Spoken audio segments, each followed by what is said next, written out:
بسم اللہ الرحمن الرحیم فَأَلْهَمَهَا فُجُورَهَا وَتَقْوَاهَا، پھر اس کی نافرمانی اور اس کی پرہیزگاری کی پہچان اس کے دل میں ڈال دی۔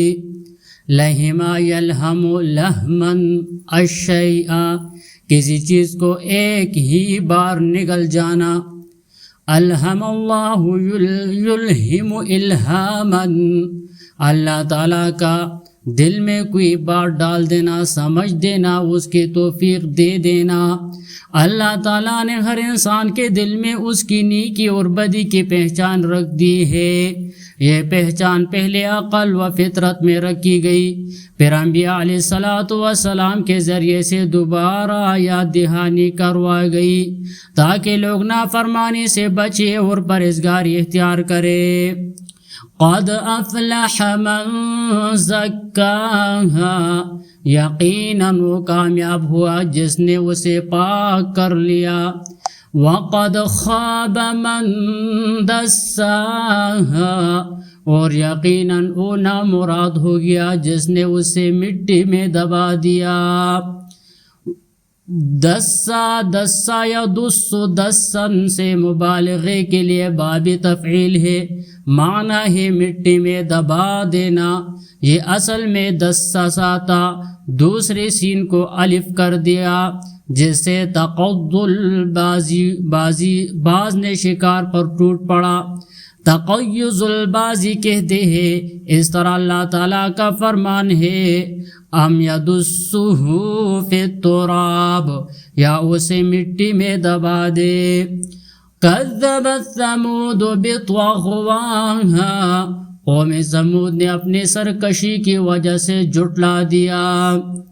طغوا سرکشی، طغا یطغو نون کا مصدر ہے جس کا دعا یدعو کا مصدر دعوی ہے۔ بطور مثال تاریخ میں سے ایک قوم کا ذکر فرمایا جس نے سرکشی کی وجہ سے اپنے آپ کو مٹی میں دبا دیا۔ سمود صالح علیہ السلام کی قوم تھی، ان کے معجزات طلب کرنے پر انہیں ایک اونٹنی دی گئی اور انہیں کہا گیا کہ ایک دن اس کے پینے کے باری ہوں گے اور ایک دن تم سب کے پانی لینے کی۔ اذ انبعث اشقاہا، جب اس کا سب سے بڑا بدبخت اٹھا۔ جن لوگوں نے مویشی زیادہ تھے ان پر یہ پابندی بہت شاق گزری اور انہوں نے اس اونٹنی کو کاٹ ڈالنے پر اتفاق کر لیا، مگر اس کا بیڑا ان کے سب سے بڑے بدبخت نے اٹھایا۔ تاریخ اور شعر عرب میں اس کا نام قدار بن صالح بیان کیا گیا ہے۔ فقال لهم رسول اللہ ناقۃ اللہ وسقیاہا، تو ان سے اللہ کے رسول نے کہا اللہ کی اونٹنی اور اس کی پینے کے بارے کا خیال رکھو۔ ناقۃ اللہ، اللہ کی اونٹنی فعل محذوف اتقوا کی وجہ سے منصوب ہے۔ یہ نسبت اس اونٹنی کے شرف اور خصوصیت کی وجہ سے جیسے بیت اللہ میں ہے، ورنہ سب اونٹنیاں اللہ ہی کی ہے۔ فَكَذَّبُوهُ فَعَقَرُوهَا فَدَمْدَمَ عَلَيْهِمْ رَبُّهُمْ بِذَنبِهِمْ فَسَوَّاهَا، تو انہوں نے اسے جھٹلا دیا، پس اس اونٹنی کی کونچیں کاٹ دی، تو ان کے رب نے ان کے گناہ کی وجہ سے پیس کر ہلاک کر دیا، پھر اس بستی کو برابر کر دیا۔ اگرچہ ایک آدمی نے کونچیں کاٹ کر اسے ہلاک کیا تھا، لیکن چونکہ ساری قوم اس کے ساتھ تھی، بلکہ انہی کہنے پر اس نے یہ کام کیا تھا، اس لیے ان سب کو مجرم قرار دیا گیا اور فرمایا انہوں نے اس کے کونچیں کاٹ دی۔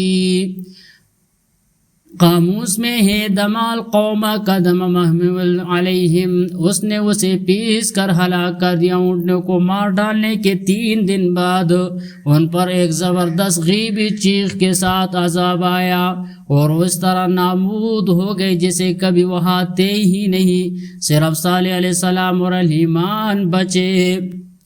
وَلَا يَخَافُ عُقْبَاهَا، اور اس سزا کے انجام سے نہیں ڈرتا۔